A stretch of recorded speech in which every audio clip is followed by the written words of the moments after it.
Hi, it's so nice to be here. My name is Helen Belanca. I'm the medical director of the Oregon Foundation for Reproductive Health. I'm a family physician, and I have worked around Oregon in mostly safety net clinics for the past 16 years. And I've been with the Oregon Foundation for Reproductive Health first as a board member and now as a staff member for about 2 years. And I'll let Michelle introduce herself. Go ahead. And I'm Michelle Stranger-Hunter. I'm the executive director of the Oregon Foundation for Reproductive Health. And then Anne, can you introduce yourself? Hi, I'm Anne Moran. I'm the policy coordinator with the Oregon Foundation for Reproductive Health. Thanks for being here. It is really a pleasure and an honor for us to be here. We've been working on this initiative called One Key Question for about 2 years. And one of the best things about it really is the enthusiasm that we get when we start talking about it with groups. And when we designed the project, which I'll tell you a lot about in a little bit, we were really thinking about primary care providers and primary care clinics. And that's where we were focused on where this work should happen. But the more we started talking about it, the more we realized how applicable it was to so many different situations and how there were so many agencies that really saw how One Key Question fit into their work. Agencies of all sorts that work with women and their families, whether it's WIC or social service agencies, or now this with the state home visiting program here. There have been we just get so much back when we talk about this because other people tell us, I think this could work well in our program. And so it really is great to be here. And I want to extend what Robin was saying too, that we know that you have a level of expertise about women and their families and their needs that we really don't know about. And so as we go through the presentation today, we're going to be talking about kind of how we think about this and how we envision it and what might happen, but we're really going to rely on you to help us out and give us some feedback and say, there is no way that's going to work for us, or here's how I think it would work better, or we really don't understand as much about the work that you do and how you go about it, and so we would love to hear your feedback as we go through. The information that I'm going to be presenting isn't a lot. It's not a ton of slides. It's not a ton of information. And so please feel free at any point to interrupt us and ask questions or give us feedback and say, wait a minute, can we go back and talk about that more? We have time to do that. So please feel free to jump in and interject at any point. Okay, did you want to say anything else?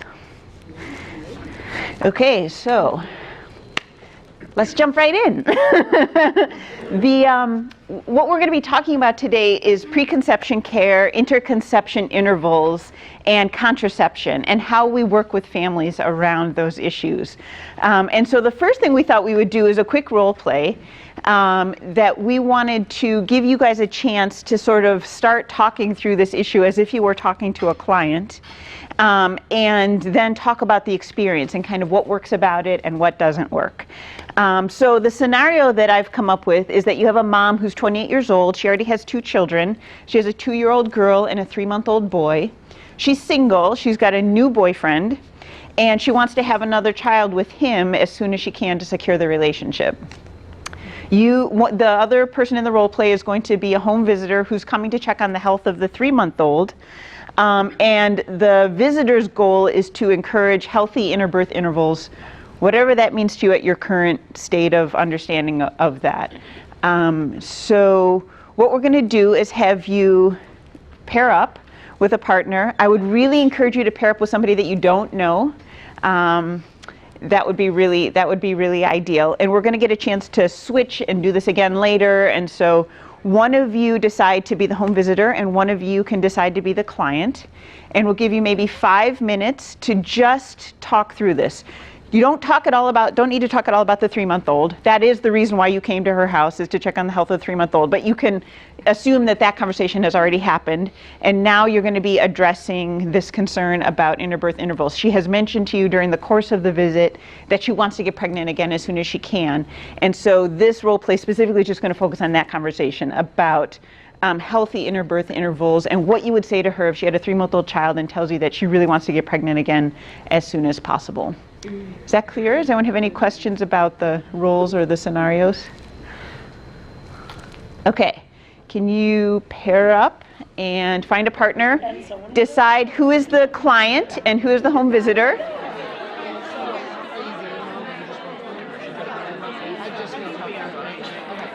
She said talk.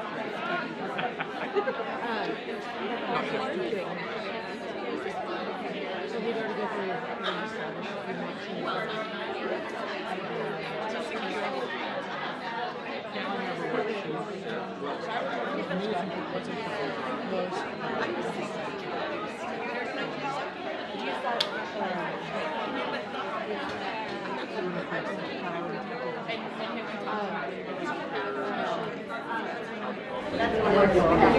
Did everyone have enough time to sort of get into it? Okay, let's see now. Oh, there we go. Oh, sorry, this was a little bit more explanation slide, but I told you that verbally. Okay, so how did it go? If you were the client, did you get the information you needed to make the best choice for yourself? Did you feel supported in your choices? And if you were the visitor, did you, and please forgive me, I'm not sure how to refer to you as a group, except for home visitors. Is that appropriate? Is that okay? I'm so sorry. I wasn't sure what to, okay. So if you were the home visitor, did you agree or disagree with the client's plans? And did that affect your counseling? Were you able to explain your points well and offer information as needed? So anyone can speak up here. Let us know if you were a client or a visitor and how that role play went for you. Mm-hmm. I was a client. I was real just stuck on what I was going to do as far as having another baby. My visitor, she did offer me the help. I asked her, you know, if you can help me, because she talked about the health and what have you, but I was very adamant about this other baby. And so I believe our next visit she'll have all the information for me. Because I was like, no, I'm gonna have another baby, you know. Yeah, yeah. Yeah. Yeah. Yeah, we all do, yeah. Do you feel supported in that choice, or? Yes, I did. Okay. She was willing to, I can tell she's willing to work with me, but I can also tell that, oh boy, I was a tough one for her. Yeah, yeah. Did she say something specific that made you feel supported in your choice? That she'll stick by my side and help me through it with the health situation. Great, that's great, yeah. Anyone else? My visitor, I was really fortunate because she does this, and so she was really, really good. And I told her I wanted to have, my boyfriend had 6 kids with 6 moms, and I didn't care because I wanted him for my life. And she was really good at like asking me some questions about, you know, trying to get to the root of why I really wanted to have this child, and then brought some really interesting health topics into the conversation and said, you know, have you thought about that? And then when I said, well, no, and then she'd go and tell me a little bit about that situation, and, you know, brought it back to how much she cares about me and my role as a parent to my other children, and how this decision could impact that. Not saying it was good or bad, ever. She really stayed very neutral in it all, but it was just extremely supportive and very insightful, and I think she was very calculated in where her conversation was going, because she brought about pieces that kind of just connect throughout. It was, yeah, it was very impressive. Can you be more specific about the health issues that she brought up, or what? She talked about the fact that I just had a child and that my body is still having to you kind of get back to normal, and the hormones and things that are involved. She brought about breastfeeding and how that can impact when it may be further along in my pregnancy, there's a possibility that I may not be able to breastfeed. A couple of things I hadn't thought about. She talked about contraception, just said, well, what are you doing in the meantime? Are you trying to, you know, are you using any contraception to prevent this at this moment? And when I told her no, she said, well, you know, that concerns me. You might want to look into that, just because you have these other children that you need to take care of, and I worry about your health and the safety for you and your children. And it just brought about a lot, and did it in a very very casual way. She wasn't firing all these health things at me. It was just part of the conversation. It was really nice. That kind of language, have you thought about, or have you, you know, did you, you know, trying to tap into other values, you know, are you breastfeeding, and is that important to you, and so this might affect, so that's really, really, I mean, she asked very I'm just going to give her the, go ahead. Yes. She did awesome. Yeah, great. Do you want to say anything about your approach, or what kind of how you approach this kind of conversation? She did make it difficult because she was like, I just want to do it and I don't care. The thing that I kept thinking is that if she was going to hear the words that I wanted to share with her, it was really important for her to feel like I was an ally. And so even though in my own value system I really disagreed with the decision that she wanted to make, I had to try and figure out a way to communicate to her that I cared about her health and about her as a person and about her as a mother, and to use that as the door to go through to be able to communicate what my concerns were for her. How do you communicate that you're an ally? She said, I flat out told her, I care about you and your children and your ability to be there for them and to care well for them. Oh, that's great. Yeah, great. Anyone else? It's kind of good. Did anyone really struggle with this? You guys did such a great job, these two pairs who have talked already. Does anyone find this a really hard conversation? Yes. I didn't really raise my hand to say anything.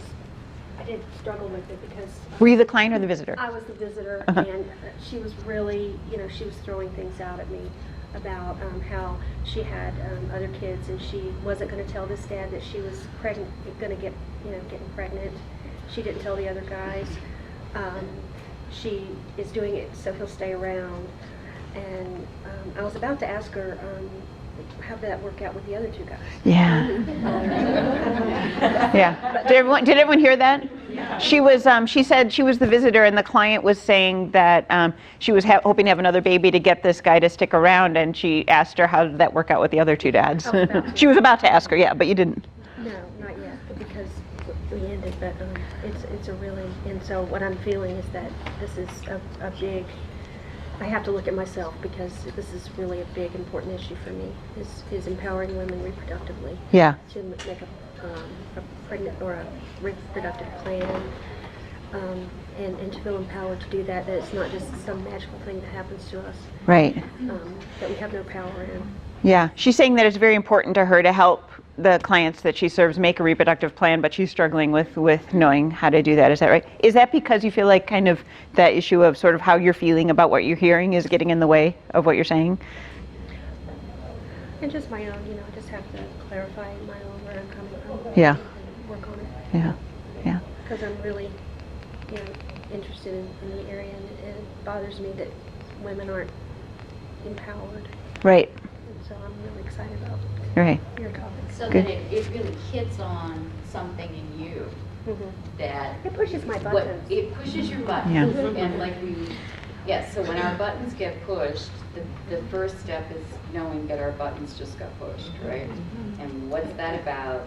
And then dealing internally with that. Having this conversation and being able to have that conversation, which is really what we're trying to do today. We're trying to explore those, okay, so what are the buttons, and increase your awareness about that. So that's really, thank you for Yeah. sharing that. Yeah. It isn't just about being a perfect home visitor. But you know what, just parenthetically, I want to say, I bet you clients loved being clients.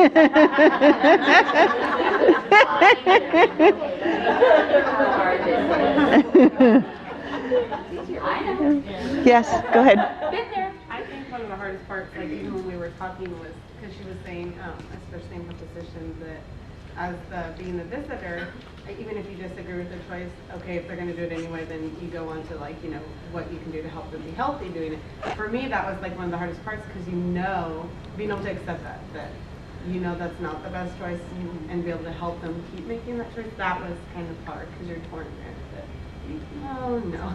Right. I think it's going to be no matter what. Right. Right, and it's that tricky situation of providing support and emotional support and conveying that you're their ally, and yet giving them information to try and coax them to a decision that's in the best interest of their health and the health of their family, and then letting it go. You know what I mean? That's step number 3, right? We do the best we can to convey that support and to convey the information, and then accept that everyone we talk to is an adult and responsible for their own lives, and that's our job and not everybody is going to see it the way we see it. So, anyone else? Mm-hmm. I was a client, and I really appreciated how my visitor asked me how I came to that decision, like as opposed to throwing out information, like how did I come to that decision, and then you said often, like I What was can tell that's important to you. what was that? The She said to me, I can tell that's important to you. Yeah. And it's really, like getting into the place of being the client, I really felt like I could get there because I hear this all the time, often. yeah. And when I heard her say, like, I can tell it's important to you, I think that could, if it's said with a certain tone, I think that could really resonate with a lot of our clients that we work with. Yeah. I can tell you the line. Yeah. To be Yeah. able to offer. And maybe the information, the health information is maybe to be offered at a later visit, Right. but Right. having her tell me that and really feeling like she wanted to know how I came to that decision. Yeah, I think that's the common theme here is tapping into the values. I think it's really easy to get into a discussion of should you get pregnant, should you not get pregnant, should I get pregnant or not get pregnant, and really that's not the conversation to have, right? Because you'll just do nothing but argue about that. But it's really learning about what the client values, and if they value kind of continuing to breastfeed, or if they value a strong relationship, or if they value being a good mother to the children they already have, tapping into those values and saying, I hear that that's important to you, I understand this is your value, here are some ways to kind of build on that. And try and step away from the sort of easier argument about should you get pregnant or not, because it's just, you see things like people are going to be coming at it from different points of view, and you may never reach that, but really tapping in to shared values. We're going to move on. Do you want to say something really quick, or? Oh, sorry. Oh, I'm sorry. I'm not sure. Go ahead. Yes. I just wanted to say that I agree with what you're saying in that when we as visitors take the side of health, that's why I've had it called before. Yes. Some trainings I've been, that it only leaves the opposite for the client to take the not side of health. Right. So it sets up that Sets dual up that between the two, dichotomy. instead of just tell me what it will be like for you as you make that choice, and hearing what it will be like, so then you can hear where they're ambivalent and where, there are going to be pros and cons, and they can think that out and, connect to what's going to work or not work for them and build from there, instead of always take the side, well, this is the healthy thing to do, and then end up in that battle. Right. Right. Yeah, and that's one of the core tenets of motivational interviewing is, well, how's that going to work? Walk that through for me. You know what I mean? And what's going to be easy about that? What's going to be, okay, yeah, let's say you get pregnant again, next month. How's that going to work for you? What's going to be hard about that? What are you going to like about that? What are you going to not like about that? And exactly right. And then you find their own, I just want to kind of make a comment on that, because I totally agree with what everybody has said. I'm a home visit nurse, and so the flip side of that for me when I'm out in the home is I start out like everybody else does, and like everybody else has been talking about, and talk to them, get an understanding, and then it also depends on how many times I've seen them as to what my rapport is with them. But somewheres before I leave that visit, I do address what's recommended health concerns, because especially if she's teetering back and forth and not sure whether she's going to or not, I want to leave her with the bottom line health concerns for her. right. And So she at least has baby and that to stuff. start with, So she has it. That's not where I would necessarily jump in. I would start like everybody else. Totally, yeah. But as the nurse, I am going to address the medical part Sure. somewhere before I leave. Yeah, of course. So that she's fully educated. She knows that I care, I'm concerned, Yeah. why is she thinking all this? Yeah. But then also that I'm concerned enough that I share the medical part too. Right. We're going to move on. We're going to have another chance to do this exact same role play, and so we can keep thinking about it sort of as we go through, and then we'll do the exact same again. We'll switch roles at the end of the presentation and talk through it again and see what else is there, because there's a lot to unpack with this. So more generally speaking, we've already discussed most of this, but if anyone had anything further to say, How do you ask women about family planning needs? How do you communicate about healthy birth spacing and healthy pregnancies? What do you say when a woman is at high risk for another pregnancy that may or may not be in her family's best interest? That's all pretty much kind of what we've covered. I was just trying to kind of step beyond the specifics of the role play. But I'm going to let Michelle take it over from here, and we'll talk a little bit about the initiative that we came up with, and then try to see how it fits in with your work and if it could be of use to you. Great. Well, I'm impressed with what I just heard. It's like, okay, you all could just do the training from here. Just a moment. The story of how this was birthed. I am a first-generation birth control woman. Birth control pill. Transformed my life, right? Choice. And I mean choice to not get pregnant in the moment, by the way. I also then had the incredible opportunity to introduce birth control to a population of women who had 6.5 children each in their families, and that talk about transformative, right? That they could actually do something to prevent that next pregnancy.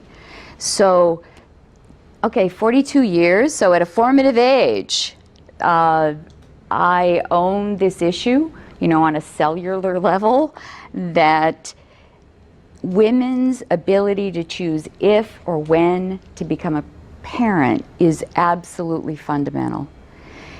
So, in my last life, you know, back in the first round of birth control coming into being in the 70s and the 80s, I went on to do other things in healthcare, and I returned to reproductive health specifically because I watched it unravel. I watched the family planning regulations that had been put in place 30 years ago get taken away. I watched the funding for family planning services. Basically today, if you do the inflation-adjusted process, we only have 60% of the money going into family planning services that we had when I was doing this in the 80s. That puts more burden on all of us. That if those subsidized services are less accessible and fewer providers are actually providing them because it's an expense, then what can we do about that? Now, when I came back to the front lines and came to this job, for me, it was about the prevention part of the equation. And the easiest thing that we could do to have high impact, in my mind, was to spread the word about emergency contraception, because it's the least used, most misunderstood of all the birth control methods as a second chance at prevention. So for me, back in the day, there was no emergency contraception. I think we all thought that pregnancy happened the moment of conception, who knew you had a few days? So we started a program that focused on just increasing awareness about emergency contraception and worked with the pharmacies and pharmacists around the state so that there would be no pharmacist refusals.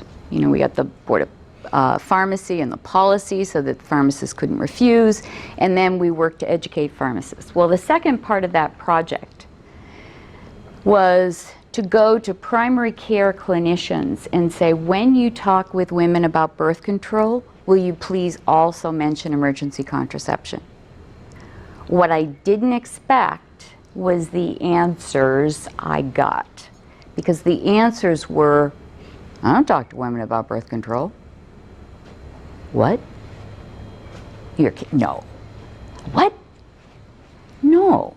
That if a woman comes in and says, I want to talk, I want birth control, sure, the primary care clinician responds to that. But do you have any idea of the number of women that see primary care clinicians? The clinician doesn't bring it up. The woman doesn't bring it up. It doesn't happen. She goes in for her cough or her sore arm, and she's really got in her mind, I want to get pregnant or I don't want to get pregnant. But it never comes up. And you talk about empowerment. I mean, there's one piece of empowerment there that has to do with that patient-provider relationship up front, but particularly if you're talking about sex, and you're talking about sexual activity and fear of judgment and fear of what's he going to think or she going to think and who's going to say what. Anyway, the bottom line is the vast majority of women do not ask for this, and the majority of primary care clinicians do not ask the woman. Missed opportunity. So out of that, and frankly out of that sort of frustration with, okay, so what do we want to do about this? Here's this gap. Here's this major gap in services. What can be done? Okay, we want every primary care clinician to routinely ask women aged 18 to 50, you ready? I mean, you're rocket science. Would you like to be pregnant in the next year? Now, initially, Michelle's question was, do you plan on getting pregnant in the next year? Well, as you might guess, the word plan got in women's way, right? When we tested this, it was plan. Pregnancy is something that happens.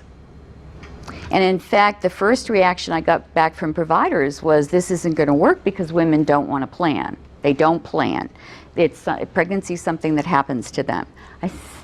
My response is, great, that's a teachable moment. If the woman says, oh, it's something that just happens, great. Well, let's talk about the consequences of that. Let's talk about what the impact of that is going to be on the health of your baby and your health. That the rationale for the planning piece is all about health. And the rationale for this initiative is all about healthy women, healthy pregnancies, and healthy babies. So I wanted to share with you where this is rooted and where this came from. I mean, we have had phenomenal response to this. We've got the endorsement of the Oregon Medical Association, the family physicians, the OBGYNs, the nurse practitioners, the Oregon Nurses Association, the Oregon Public Health Association, Office of Rural Health, Indian Health, physician assistants, osteopaths. I'm missing some, right, Ann? But on and on. I mean, there has been no hesitation on the part of the clinicians to say this makes sense. It's like one of those, well, that's reasonable. Let's just ask the question. And what we then discovered, really, because we were asked, is, well, can this be applied in other high-impact service programs? Can this help to start this conversation? And you all are on the front line of that conversation, which is what we want to walk through today. And as I said initially, I am humbled by your role and all that you have to do in that visit. So with great respect, we are approaching you and asking you to ask the one key question and then to help the woman get to the next step, whether that's primary care or to a family planning clinic. The increase in availability of reproductive health services would be phenomenal if we all did that. So that's my 2 cents. You know where I'm coming from, and just thank you for being here and being with us in this process. I'll turn it back to Helen. Did I give you the thingy? The thingy. Oh, there it is. Thank you. The thingy. I need my thingy. So as I mentioned before, I'm a family physician who's long been engaged in reproductive health issues, and I heard Michelle speak at a fundraising event about that, exactly what she just told you, that we need to move beyond pharmacists and start talking to primary care. And I just went, she's absolutely right. I'm a primary care clinician. I've been really interested in reproductive health for many years. I don't do this. I don't talk to women routinely about this. She's totally right. And so I was like, can I come help you out with that little project you've got going on? And here we are. Yeah. Here we are. So the vision of the Oregon Foundation Reproductive Health is that all pregnancies should be wanted, planned, and as healthy as possible. There's nothing more beyond that. It's just that's exactly where we come from, and we want to do what we can to make that happen. Here's what we know. The average American woman desires 2 children, but she's fertile for about 39 years of her life. And most women, therefore, are spending 30 years of their lives trying to prevent an unintended pregnancy every month. That's kind of the scope of the issue, right? And so this is also a way of like having a little compassion for all of us and for our clients.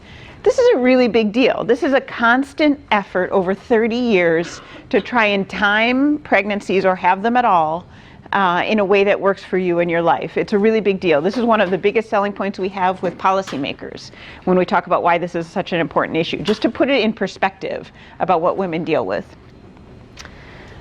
Usually, if they want 2 children, the remainder of those 39 years, they're trying to have as healthy of a pregnancy as possible. So what can we be doing for women who are trying to get pregnant to make sure that the pregnancy that they have is as healthy as it can be?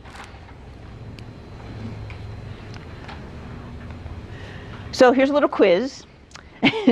In 2000, don't look at your notes because the answers are in there. In 2009, there were 47,000 births in Oregon. What percentage of those were the result of unintended pregnancies? 49%. That's right, 49%, about half. And Oregon is right on par with the U.S. average. Across the U.S., it's 49% as well. There are some states, California, which is high as 60% of births are a result of unintended pregnancies. Some states go as low as 30%, but really there isn't much below 30%. And Oregon sits right around 49%. So how many induced abortions occurred in Oregon in 2009? This is kind of coming up with, these are from births. So the other side of unintended pregnancies, if women choose to terminate their pregnancy, there were about 11,000 in Oregon in that same year. And so if you combine those two numbers, the 11,000 that were ended and the 24-ish thousand who went on to give birth, there were 34,000 unintended pregnancies in Oregon and around 33 to 35,000 every year. Unintended pregnancies. That's a huge number. That's really enormous. This is a very big problem in our state and in our country in general. But it's not something that's small and under the radar. This is something that is very much a routine part of our concerns. So what we talk about when we talk about policy in terms of how this should play out in healthcare reform and that kind of thing, we know that of those deliveries, about half of them are also paid for by Medicaid, Oregon Health Plan, or state Medicaid. And so the state has a vested interest in making sure that pregnancies are wanted and as healthy as possible because really a lot of those women end up relying on state services to help support them with those pregnancies. So unintended pregnancy is an issue because it's associated with health problems for both the mother and the infant. The health problems that we know about are preterm birth, low birth weight, increased infant mortality, and inadequate nutrients for the fetus. So there may not be very clear, visible birth defects when a child is born from an unintended pregnancy, but we know that when women aren't planning on conceiving and they get pregnant or they're pregnant too close to the last pregnancy, that there are nutrient deficiencies that could play out over the long term for that child.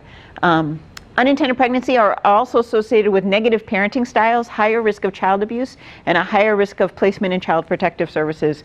There was a study done in the UK that showed that children born from unintended pregnancies were 3 times as likely to end up in child protective services as a child from an intended pregnancy, which makes sense when you just think about what we know about what those families are facing in terms of the situation. Unintended pregnancies are also associated with increased depression, anxiety, and physical abuse for the mother, as well as a diminished sense of well-being. It's exactly that sense of I'm not in control, this is something that's happening to me. It kind of adds to the chaos of women's lives and can increase feelings of depression and anxiety. I want to take a moment to acknowledge that not all unintended pregnancies are unwanted, right? And we would be remiss if we were to assume that. There are some unintended pregnancies where it's like, surprise, but it's like, woohoo, you know, fantastic, we're so excited, we totally want this child, right? And we want to acknowledge that. Just because a pregnancy is unintended doesn't mean it's unwanted. But most unintended pregnancies are either, and we know this from data, there's research that shows this, most unintended pregnancies are either unwanted altogether or mistimed. People say, I wasn't planning on getting pregnant now, I was thinking like 6 months from now, or a year from now, or 5 years from now. So the timing was wrong, or they didn't want to be pregnant at all. That's the case for most pregnancies, about 2/3.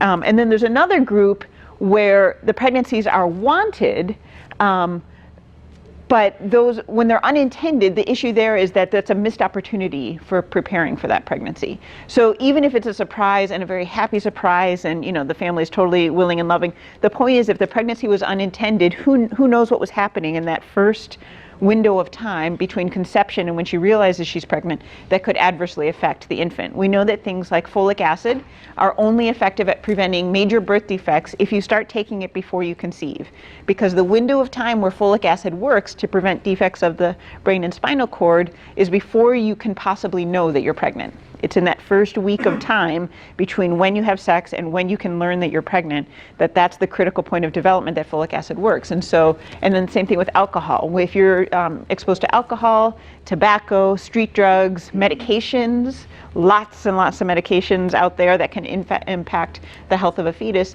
If you don't realize that you could possibly be pregnant and you're consuming those things, that could negatively impact a fetus. So our goal is for the pregnancies that are unwanted or mistimed, we want to make sure that those women have the best access they can possibly have to contraception that works for them. Because those pregnancies could be prevented with better access to contraception. The unintended pregnancies that are wanted, we want to make sure that all of those women are well prepared for pregnancy, that if there's any possibility at all that they could get pregnant, that they've been screened for conditions and medications that could affect a pregnancy and given the optimal chance to have a healthy pregnancy. So our solution is this initiative that Michelle already mentioned. We're asking that primary care clinicians, primarily, that's our focus, routinely ask women one key question: would you like to become pregnant in the next year?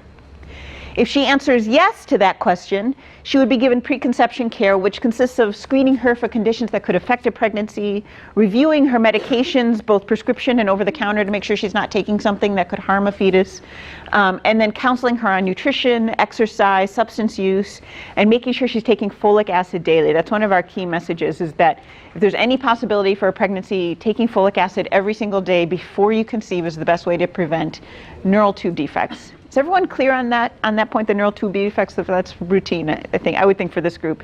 A lot of people don't know that. We give this talk a lot. We give this talk to some professional groups, and they're not really clear on what folic acid is or what it does or when it works.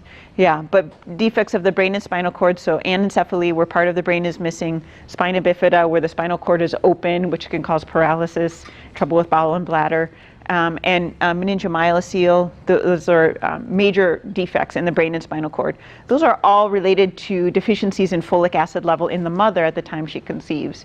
And so if you can have optimum levels of folic acid in your system when you conceive, then the majority of those would be prevented. So if she answers no to the question, would you like to become pregnant in the next year, she would be offered contraceptive services, and also checking that she's satisfied with her method. You know, we all know women who started taking the pill 5, 6, 7, 10 years ago, not working for them anymore. They don't like it. They're having side effects. Their life has changed. Their life has gotten more chaotic. They were single before, now they have kids. You know, things change in your life, and it's not working for them anymore. So while maybe they used to, they were using a method that used to be great for them, now it's no longer working for them. So not only are you using some form of contraception, but is it working for you? Are you happy with it? Is it doing what you need it to do? And then making sure they're aware of all their contraception options and offered emergency contraception as a backup method. There's going to be a huge chunk of women, when you ask them this question, they're going to say, I don't know, I'm not sure, maybe, depends on my partner, I think so, I really want to, but we're both out of work right now, or you know what I mean? Like, there's going to be that huge group of women, probably anywhere between 20 and 30% of women fall into this category where they're unsure or ambiguous about their plans or their hopes for becoming pregnant. And for them, it's a combination of services. Definitely all of these women should be advised on everything we talked to about preconception care. Are you taking folic acid? You better start avoiding alcohol, avoiding street drugs and tobacco. Start acting pregnant before you are pregnant, right? So start doing all those things that will optimize your health in case you do get pregnant.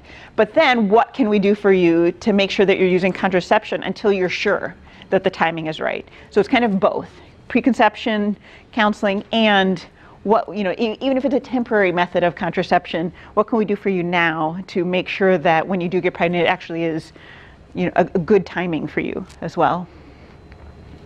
We believe that preventive reproductive health, which is the combination of contraception and preconception care, should be offered in a proactive way, not in just a reactive way. As Michelle mentioned, most clinicians, if you come to them and you say, hey, I'm thinking about having a baby, what do I need to do to be healthy? they can go through that with you, right? And they can talk to you about it. But very few people do that proactively. Hey, are you thinking about becoming pregnant? I'm worried because you're on this medicine that's potentially harmful, and we should know that. If you're hoping to become pregnant, we should know that about you so that we can adjust your medications, that kind of thing. So offering preconception care and contraceptive services in a proactive way. Are you getting what you need out of your contraceptive method? Hey, I've noticed you've been on the pill for 5 years. Is that still working for you? That kind of thing. So proactively asking women about it. The goal of One Key Question is not to put women into yes and no categories and to find out how many women are intending to get pregnant and not. It's basically to start a conversation about preventive reproductive health in primary care, to prevent unintended pregnancies that are unwanted or mistimed, and to increase the proportion of all pregnancies that are better prepared for. That's our aim. I'm not going to spend a lot of time on this, but our initiative is involved with a lot of different projects right now. We don't provide any direct services, let me make that clear. We don't work directly with clients at all. We're a small nonprofit advocacy organization, and our 3 primary goals are to find evidence that asking a One Key Question works. So we're coordinating a large clinical trial where we're working with OHSU and a bunch of other health centers to have the clinicians at those centers start asking their women patients the One Key Question and then find out what happens after that. So we're coordinating a big study about this. We haven't gotten funding yet, but we've got all the other pieces lined up. And so that's a huge part of what we're trying to do is study this idea and see if it actually works. We're working in the policy arena to ensure that as we engage in healthcare reform in our state, that preventive reproductive health and women's reproductive health needs aren't left behind. And trust me, they have been. We've been at the table consistently since the beginning of this process. Women's health was nowhere on the radar when they started talking about what good primary care should look like in this new health transformation that we're undergoing. And so Anne, especially, and Michelle, we've all been really, really engaged in showing up at all those meetings and saying, what about women? What about women? What about contraception? What about preconception care? And they've listened. So we've been working really hard to make sure that's included.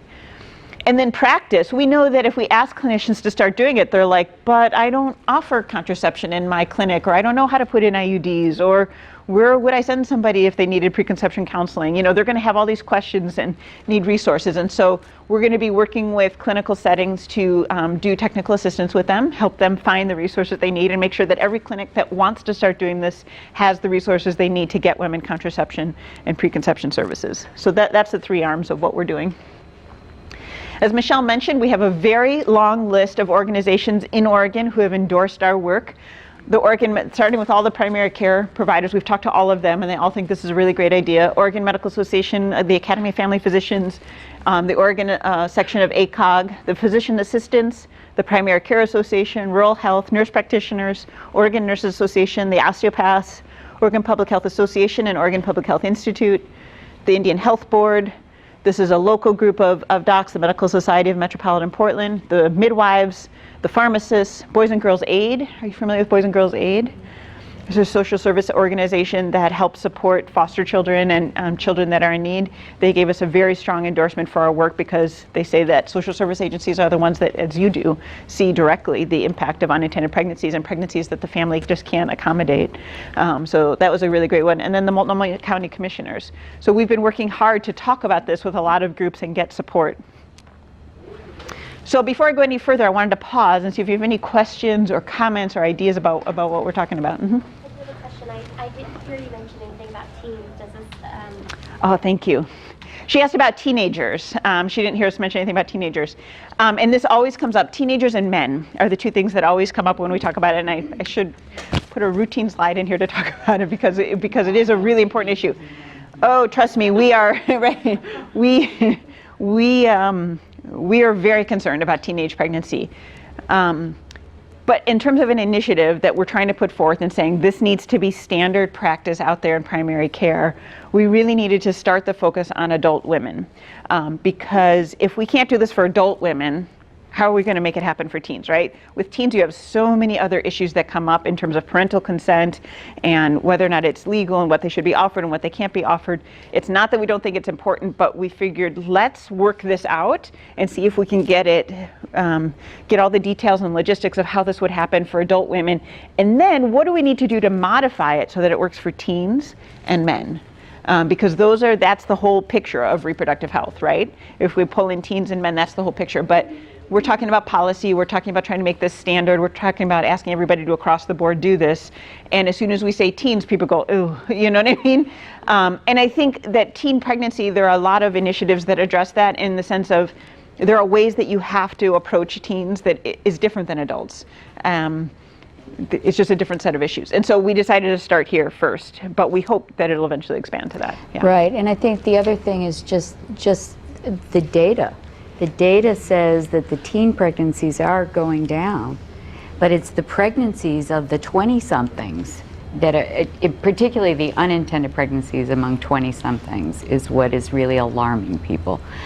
But it really is what Helen said. It was just, I mean, when I talked about where I started my first 6 years in reproductive health was working with pregnant teenagers. So believe me, we're there, but we're also there enough to know that it's not the place you start, it's the place you get to. That's a great question. Yeah. Go ahead. Mm-hmm. I was wondering about the folic acid recommendation, and are you recommending just a regular prenatal vitamin or like 1 milligram of Yeah. folic acid, or Yeah. do you recommend it, you know, if Oregon Health Plan pays for it? Yes, they do. And so we're going to get a little bit into more of each of those fields in the second section here. But yes, basically folic acid, the recommended level is somewhere between 400 and 800 micrograms a day. That's not milligrams, it's micrograms. So it's less than a milligram. 1,000 micrograms is 1 milligram. Some experts recommend 400, some recommend 800. There isn't clear evidence to say which one is right. We always say at least 400. When I counsel women, I say 800 micrograms. I just keep my message simple, just go for 800 because we all forget to take it some days, right? And you're just never sure about how that works. And so 800 is perfectly safe for everybody. And so I stick with that one. You can take folic acid by itself. You can buy folic acid 800 milligrams as its own tablet. You can take a prenatal vitamin that you buy over the counter. Those are very expensive and kind of out of reach, but Oregon Health Plan does pay for them. If they have Oregon Health Plan, they can buy either folic acid or prenatal vitamins and have it covered. The other option is a women's multivitamin.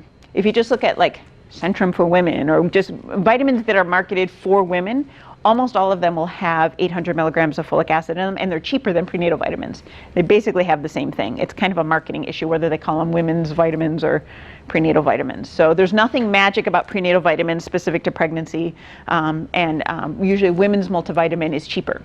Or if they just want to do the folic acid by itself, sometimes that's cheaper too. So whatever works for them, I just say here's what you're aiming for. There's no evidence, with the exception of vitamin D, there's no evidence that any of those other vitamins that are in a multivitamin are useful, critical for a pregnant woman. Obviously, if she doesn't have the best diet, it's not going to hurt, as far as we know. But there isn't a clear link between any of the other vitamins and pregnancy outcomes. Folic acid is the only one for where there's really direct connections between a deficiency and pregnancy outcomes. And so vitamin D is kind of the one that's now on the radar. And for vitamin D, I usually recommend 1,000 IUs a day for women trying to become pregnant, but that's only my own recommendation. There's nothing standard about that. So that's what usually I tell people. The cheapest version and the easiest one for most people is women's multivitamin. Anything else about that? And in order for that to be covered by OHP, does that require having a prescription? Thank you. It does. You have to have the clinician write a prescription for it, and then they turn the prescription in, and that can get covered.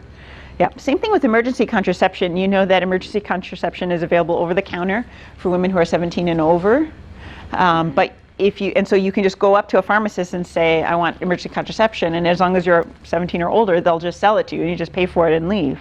But if you have a prescription for emergency contraception, Oregon Health Plan will pay for it, even though it's available over the counter. And if you're under 17, you can still get it, you just have to have a prescription. Prescriptions are required for under 17, and then it's only necessary if you want Oregon Health Plan to pay for it if you're over 17.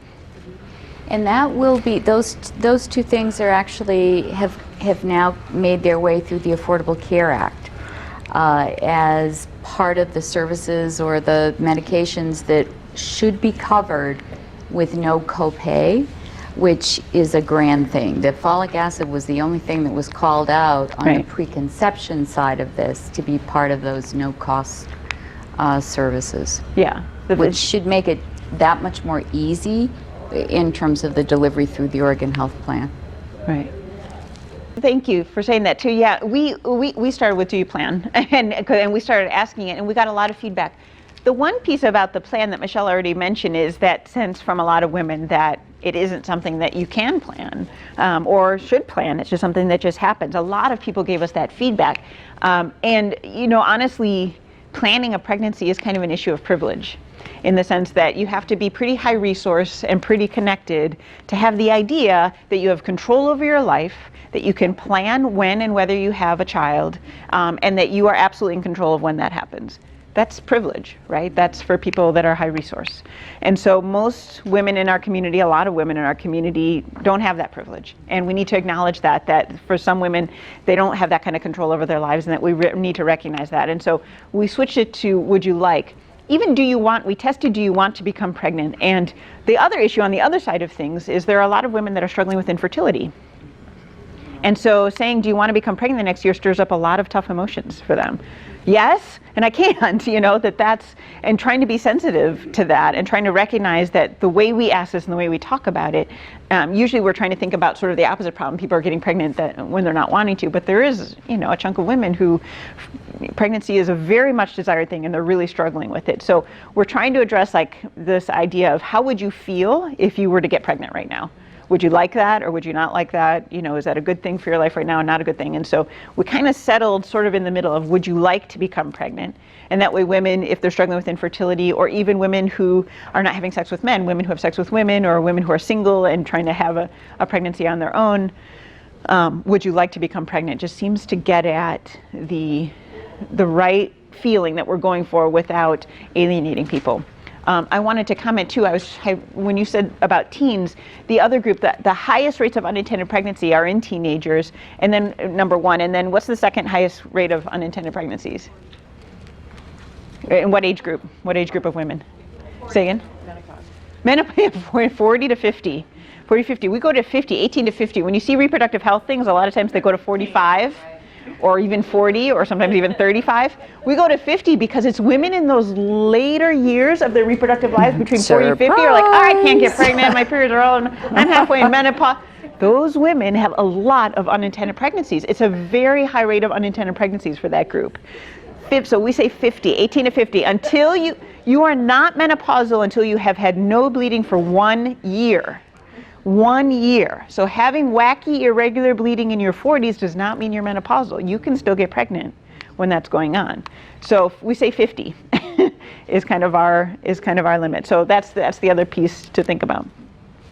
Any other ideas? Any kind of thoughts about how this relates to your work in McVie? Does it seem relevant? Does it seem like it could help with discussions? You know, and that's where we are going to look to you as experts, because we don't really have experience with that, to be perfectly honest. I'm a doc. We've created this initiative for docs, or clinicians, I should say, nurse practitioners, but people who are clinicians in that clinical setting. That's who we had in mind when we were working this through. And like I said, we've gotten so much enthusiastic support from agencies like yours, but we don't know how that works. I don't know. So we would love to have you start trying it, play with this idea with your clients, check it out, see if you think it feels right, and then give us some feedback, because we don't really know how this plays out that way. And if it doesn't work at all, that's something we would love to know too. But yeah, and you might need to adjust a little bit. That's not going to happen now, Helen. No, but you know what I mean? If it doesn't work at all in terms of it doesn't fit with the tone of the conversation or with what you, that's what I mean by that. I mean, we know, we believe that it's a really effective way to ask, but trying to frame the question this way as a way of bringing up the topic, it's just a way of starting the conversation. Like I said, the main goal of the question is to start the conversation. What happens after you start the conversation obviously depends on your setting and your expertise and your resources and what's available to you. But the point of the question is to start a conversation about reproductive life plan or your intentions for future pregnancy. So if it just gets you started on that conversation, sort of where you take it from there is going to be really individualized, and we'll get into that a little bit more in the next section.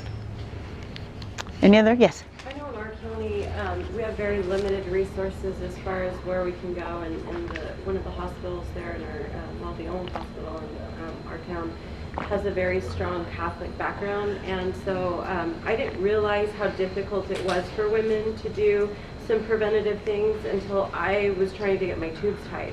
And I was on my 3rd pregnancy, but I had several miscarriages, very high-risk pregnancies. And it was still questioned, even with all of my medical histories. So I had to continue along that goal of I need to do this, it's what is best for my family, and had to get letters of recommendations to submit in order to have my tubes tied. So although I don't think that's probably the case in most areas, for our area, A lot of it is A true. lot. A lot. For our It's area, If you very get common. out, you get 45 minutes outside of the city. so I just wonder how, how this kind of fits into that, because that really concerns me. That I hear that from women all the time, that I want Yes. to, but I can't. Yeah, one of the pieces we're going to do this part of the presentation. We're going to take a break, and then we're going to come back and do some problem solving around this. And that's one of the key issues that we're set up for doing for problem solving. Is like where are the resources for this? How do you navigate the resources for this? And where do you send people for that? So that's definitely a major agenda item for later. But your experience is not uncommon, unfortunately. And can I just say a little editorial? Do they ever ask that of men? Do men have to show up with a letter to get a vasectomy? Never. I don't care if you're 20 years old, you show up asking for a vasectomy. So that's the question I have, because I work with a lot of families that are in long-term relationships and they're Latino, and a lot of time I'll talk about birth control, but I do see in some of the families the husband saying no. It's her job. Yeah. And so addressing that empowerment and how to deal with cultural stuff like that, I think needs to be looked at too. Yeah. I'm sorry, forgive me, I'm laughing because I've had that conversation about 3,000 times. Where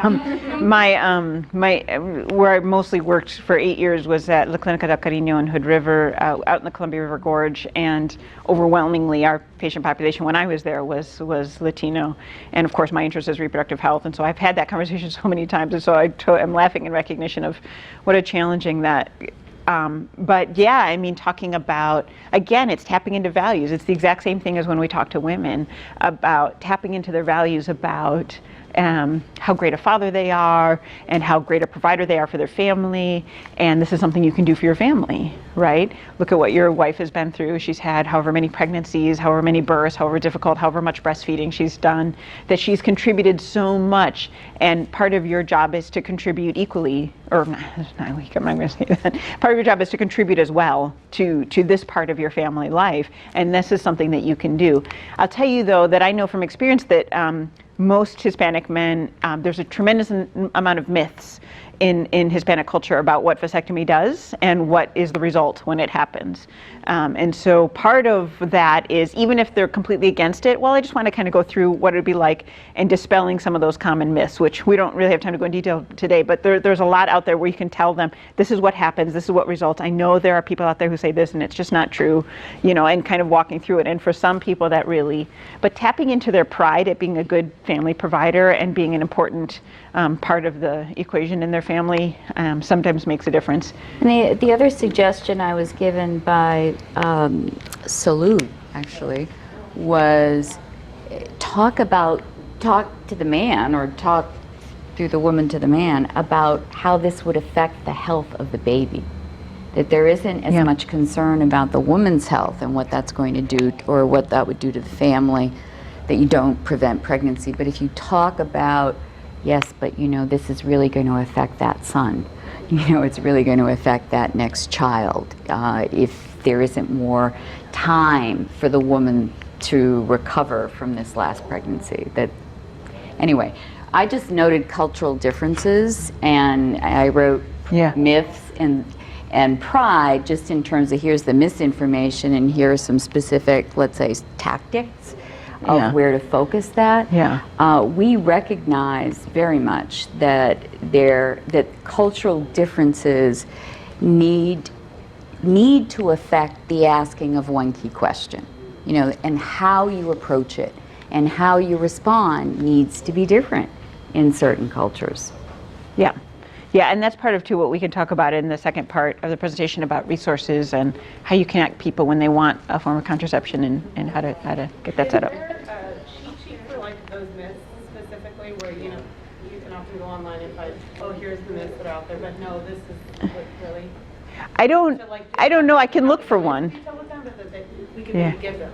Let's put that on there. We'll get back to you on that. I will look for one. I'm not aware of one. I became familiar with them over time, but just by asking a lot of questions and asking, what do you think happens when you get a vasectomy, or what do you think happens? Why is it that you don't want to use condoms, or what? Asking a lot of questions, you will hear. Have you heard any stories about? What have you heard about vasectomy, or what have you heard about condoms? If you ask questions like that, this has already been brought up when we were talking about women, but just what does that mean to you? When you hear that, what do you think that is? Or, tell me your experience with that. You'll hear them yourself. But then it would give us something to come back to come back we with. don't know what to say back. Yeah. Oh, you heard that. Oh, well. Yeah. Instead of, I'll have to look into that. Oh, here's a. It's a great thing for us to have. We should have some that's sort a of cheat sheet about great this, about idea. contraception in We're gonna general. I'm putting it on the list. Yeah, so we will get back to you on that one because it's a great suggestion, yeah. In fact, one of the things that I asked Robin in her ear was if you would be interested in handing out a brochure that will have the one key question on it, and it says if yes, I'm not sure, or if no, and it's just it's a simple cheat sheet in terms of act pregnant before you're pregnant and what to do about contraception. That's one thing, but the second thing now is cheat sheets that we can offer you, and then you could use it when it makes sense for you. I included my 2 favorite contraception handouts in the materials. Are those in your books? Okay, great. Yeah, those are really good. So how can one key question be used in home visiting programs? Let's see if it was just frozen on that one. Huh. Screening for pregnancy intentions and providing the follow-up services, in our opinion, is primarily the job of primary care clinicians. We really believe that this is part of what constitutes good primary care. And the fact that it's not happening is a deficiency in healthcare, and that's something that is in our foremost plan to address. I mean, that's all of our work right now, is to address that deficiency. So I wanted to say that first of all. But we also know, everyone in this room knows, that home visiting programs provide a crucial link between primary care and patients and their families, because there's so much that can't and doesn't happen in primary care, and it's through programs like these that families get really connected with the health services that they need. So we recognize that, but I just wanted to say up front that we don't feel like this is your primary responsibility. You're just helping to fill in the gaps for a deficient system that we're working really hard to fix. So one key question can help you to start the conversation about pregnancy intentions with women, and then if it's clear that she needs contraception or preconception care, referring her to primary care for that. Let's see if that's the battery issue here. Oh shoot, I think I broke it. Or it just burned out the battery just now. So I'm just going to turn this a little bit. So referrals, mostly starting the conversation, learning about what she needs, and how you can help her, and then getting her referrals if that's what she says she needs. During home visits, you could ask her any variety of this question, whatever seems to feel right for you, but trying to be sensitive to those 2 extremes, like we said, the plan where it seems to not work, and being sensitive about women who actually are trying and having a hard time getting pregnant. So would you like to get pregnant the next year? Are you thinking about whether or not you'll have another child? Do you want to get pregnant again in the next few months? Just getting a sense of her personal desire. It's about desire to get pregnant, not necessarily about planning. So avoid expressing judgment about her answer, which is kind of what we've already talked about, and express curiosity about her plans. What is that going to look like for you? What do you see as the benefits of that? Do you think anything about that will be hard for you? Asking questions like that, where you're expressing curiosity about her plans and really trying to hold judgment. I find this one of the most challenging things in working, in my case with patients, and in your case with clients, is that non-reactive presence, right? That I'm just here to be your support and trying not to react to what you're telling me, trying to just piece it together into who you are as a whole person and recognizing that. But that can be really challenging. So and the best way to do it is just keep asking questions. If you find yourself getting in that place of judgment about her answer, keep asking questions, because there's probably something you don't know. What does that mean to you? What does that look like? There's probably a piece there that's really, really important to her, and she's made the leap from this value, this thing that she values, to this decision, and there's this big gap in here that you don't understand. So if you can get to that value, that thing that she really wants, it'll help you a lot. So keep asking questions about it.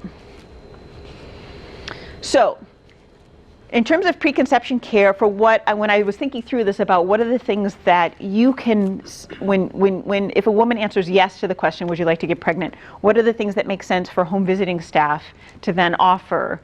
Here's kind of what I came up with, and please give me feedback on the reality check of this. So if women answer yes, that they do want to get pregnant quickly, I think there are two messages of where you go from there. One message is, it is most healthy for you and your children if you wait until your current child, the current youngest child, is at least 1 year old before you try getting pregnant again. That's based on research, that's not an opinion, just based on the inner birth spacing is really optimal, somewhere between 9 months and 18 months. But if you just round it to about a year, that's easy for most people to understand. Once your youngest baby turns 1 year old, then that's given your body a chance to recover from your last pregnancy, to recoup all those nutrients that were required to support the previous baby. It lowers the chances of pregnancy problems. We know that women who get pregnant before then have more difficulty with their pregnancy, and that might be a good selling point.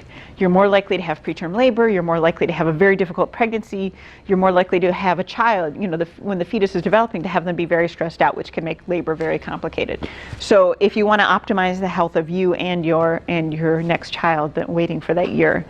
And then I always talk about too that it's really precious time when your baby is between, when they're first born and when they're 1 year old. That first year with the child is so important emotionally for both mom and baby, for both parents and baby, I should say. But in our case, when we're talking about the mom, that really devoting yourself and dedicating yourself to that child until they're 1 year old. I mean, ideally for a lot longer than that. But if you're going to have another child, like at least giving each kid that first year where your focus is 100% on them. That really helps a lot with their development.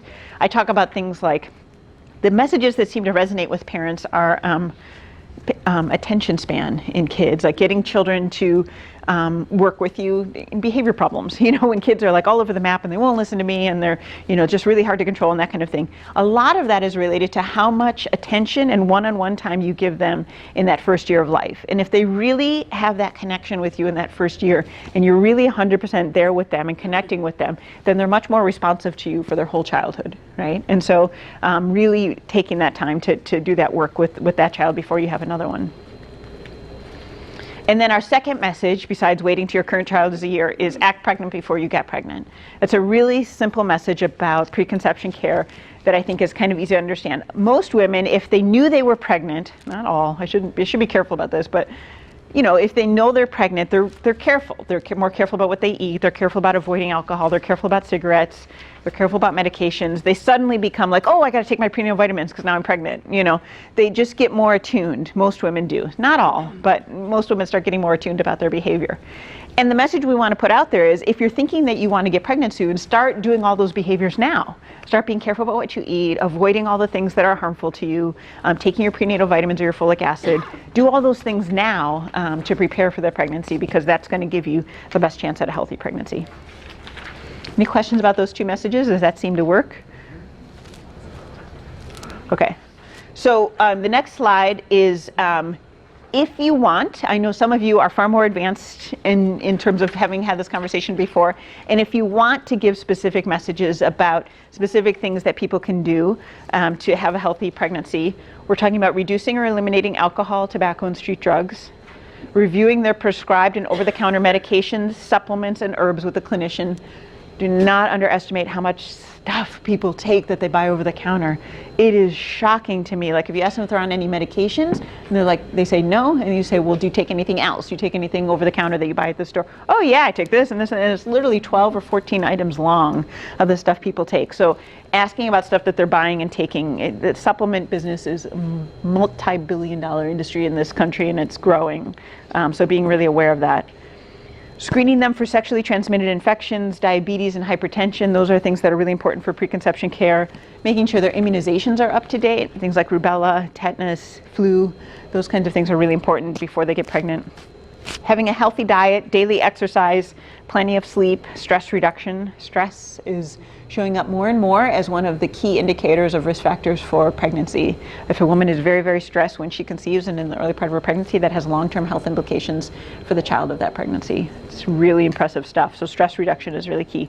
It's another reason to encourage people to delay. Like if they really want to get pregnant, but their life is in chaos and they're really stressed out right now, you know, stress can harm a pregnancy and stress can affect the health of your baby. So maybe just waiting a few more months until things settle down a little bit and things are less chaotic to even get pregnant, because the impact of stress on early pregnancy, that can really make a big difference. So a lot of people think, well, I'll get pregnant now, but the kid's not going to be born until, you know, 9 months from now, so it'll be okay. But waiting actually until stress goes down to actually get pregnant can make a big difference. Dental cleanings and dental checkups are a really big deal. We know that chronic low-level infections in your mouth impact pregnancy, and it's one of the causes of preterm birth. So encouraging women to get a dental cleaning and checkup. That's a tough message, I know, from personal experience, because man, is it hard.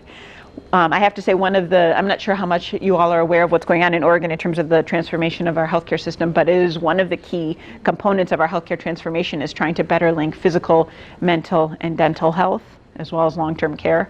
And so trying to pull dentists more into primary care and make them more available. So hopefully it'll be more available in the future, but that's a big thing. Screening them for risk of domestic violence or current domestic violence. Of course, I know that's another item on your very long list of things that you're already tackling, so it applies to this as well. We know that when women are pregnant, they're much higher risk for being victims of domestic violence. And then folic acid every day, which is what we already talked about. One last one. Establish relationship with a primary care provider. This is one thing. I know that, and again, in our second part, we're going to talk about resources. A lot of women don't have primary care. They don't have access to primary care. They don't have insurance to go to primary care. But if some of those things are in place and they can at least identify who they would see if they got pregnant, that could be of help, even if they don't actually have a visit. But looking around their community to find out who is available to accept new patients, even if they don't make a visit, identifying a primary care provider is a big deal. Okay, questions on preconception care? Any ideas? Anything you think I missed? Anything that you routinely say that you think should be on here? Yes? Oh, yes. That's a good one. Bleaches. My Hispanic clients use a lot of bleach. Yes. Gloves. It's really toxic. Can you put that one down, Michelle? I want to add something about that. I think it's a really great point that we've overlooked. And yeah, in fact, there's a webinar this week, actually, talking to clinicians about impact on reproductive health of household chemicals and cleaners.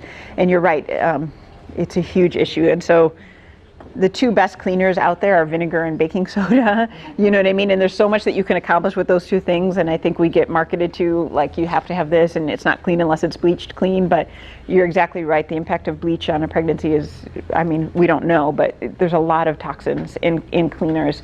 And trying to get people to use baking soda and vinegar, it's amazing what you can get clean with those two things. So there are some resources out there for that. Yep. I work with OCDC, which stands for Migrant Farm Worker Hospital. Right. Beyond the household, out into the Pesticides. Yeah. that would be great.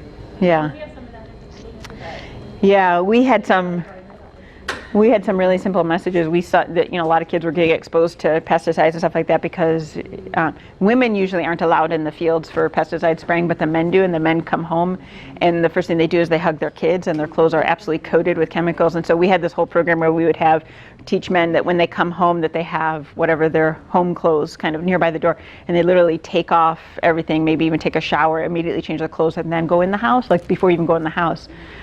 Taking off your shoes at the door as opposed to walking in your shoes through the house is a really simple thing that all of us can do to significantly diminish the toxins in our home, because we walk around outside all day long and there's chemical fertilizers and there's chemical everything outside, and then we get it on our shoes and we walk through our house and then it's in our carpets and on our floors and on our furniture. And so if all you did seriously was take your shoes off at the front door and walk around your house in slippers or barefoot, you can seriously diminish the chemicals in your house. And then yeah, the outside pesticides as well.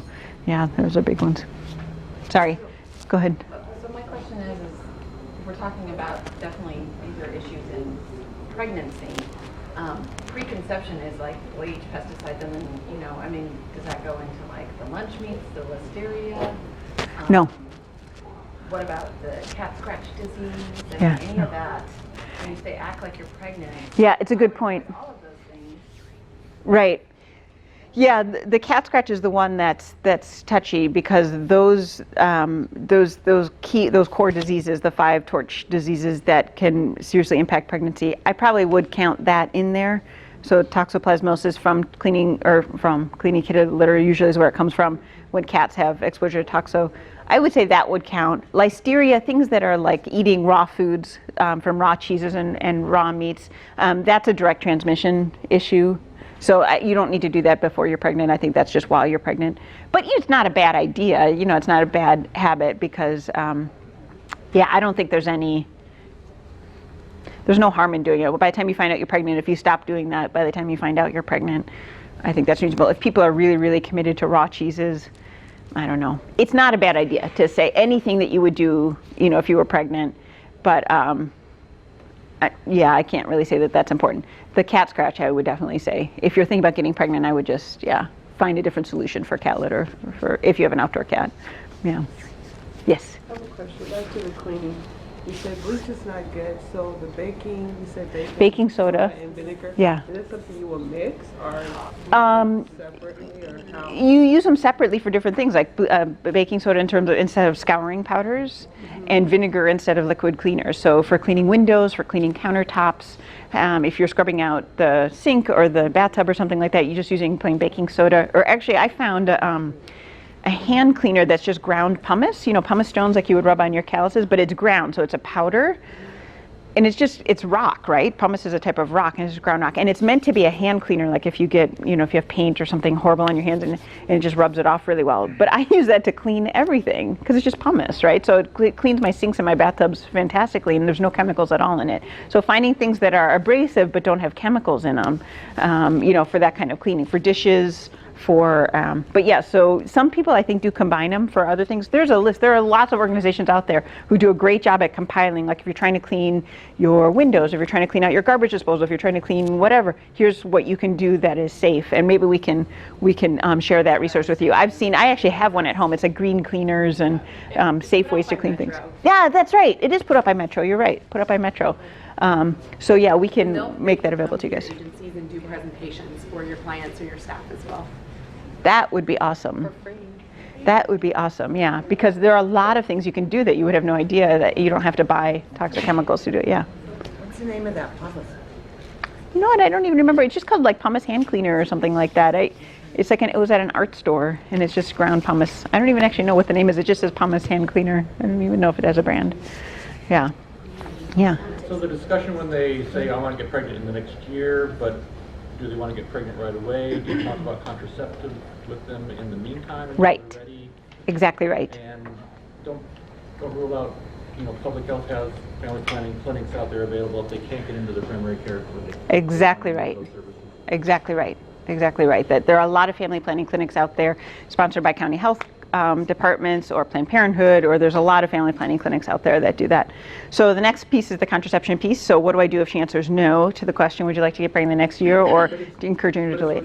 If you want them to get pregnant in the next year, but they're not on contraceptives right away, if they're planning to get pregnant next year. Right. Might mean 6 months from now. Yeah. But maybe you need to have some contraceptives now until you're ready in the next year to help you do that. That's another conversation that would be important at that time. Exactly right. So like in our scenario, the woman who wanted to get pregnant right away and she has a 3-month-old, encouraging her to delay it because we know she wants to get pregnant, but encouraging her to delay for another 9 months or so before she actually conceives. And so what can we do temporarily to prevent pregnancy until it's healthier for you? Yeah, exactly right. So if she answers no, or if she needs to delay her conception, and you are in the place of providing contraception advice, Robin, do you have the time? Okay. Then what do we do about contraception? So many women use short-term or less reliable contraception because that's what they're used to, but it doesn't necessarily work for them anymore. The best method for women usually changes with time or with pregnancy or birth. And so like if they're single or not in a committed relationship, the birth control that works best for them might be different 10 years later when they have a couple of kids and they're in a settled relationship or that kind of thing. So just recognizing that women's needs for contraception and their preferences change over time as our lives change. There are some great long-acting reversible methods of contraception that would be ideal for many women, and they're hugely underused. So it's not our goal today to train you in the different contraceptive methods, right? We're not going to talk about how you talk about pros and cons of different methods. It's not your job necessarily to counsel about that for women. But my point in this is I just want you to be aware about two methods that are out there because so few people are aware of them. And one of the services that we can provide is just saying, hey, you know what? There are two methods out there that are really fantastic that very few people use. And it's the long-acting reversible contraceptions, what they're called LARCs. We call them LARCs, long-acting reversible contraception. They only represent about 5% of the contraceptive users out there. So 95% of women are not using these, and a huge proportion could. So long-acting reversible contraception can protect against pregnancy for multiple years. There's no need for a woman to do anything for them to work. They're just in place, and you don't have to do anything every day or every month. They're much more effective than the pill and Depo with fewer side effects. Women can have them removed anytime they want. And those two methods are IUDs and the implants. So IUDs, there's two types of IUDs. Paragard, which lasts for 12 years. There's no hormones in that one. And then the Mirena IUD lasts 5 to 7 years and has a tiny, tiny amount of hormone that can affect your period. But again, it's just absolutely microscopic compared to what's in birth control pills. So intrauterine devices, and then Implanon and Nexplanon are capsules. I have pictures. That can last up to 3 years. And both of these devices, as I said, last multiple years and you don't need to do anything about them. Once you have them, you just are in automatic mode. And I think so many women would benefit from these and they just don't know about them. So here are IUDs. That's the size of them. They're tiny. They're small, flexible. The Paragard has a little bit of copper in it and it's plastic. The Mirena is entirely plastic. Here, that's the Mirena and that's the Paragard. That's what they look like in the uterus. This is the vagina here, that's the opening of the uterus. They sit inside the body of the uterus and protect against pregnancy. Those two work slightly differently, but mostly they prevent sperm from entering and causing a fertilized egg. So they're very small, they're very safe, and they work extremely well. This is the Implanon. So this is a little capsule. It used to be called Implanon. The medication and the capsule hasn't changed, but the way you put it in, like the technique for getting it in someone's arm has changed. So the new version of it is called Nexplanon. But in terms of the woman's experience, they're identical. It's the exact same capsule with the exact same contraceptive in it. It lasts 3 years. They just changed the insertion method, so they changed the name of it. So it might be called Implanon. It might be called Nexplanon. It's the same thing. It's a tiny capsule. It has progesterone in it. It's not identical, but it's very similar to Depo. It's just a progesterone only. There's no estrogen in this. It's progesterone only. It gets put in your arm right here. You can see her, she's holding her inner arm right there. It gets put like kind of on the underside of your arm right here. You can feel it, but you can usually not see it. And it lasts for 3 years.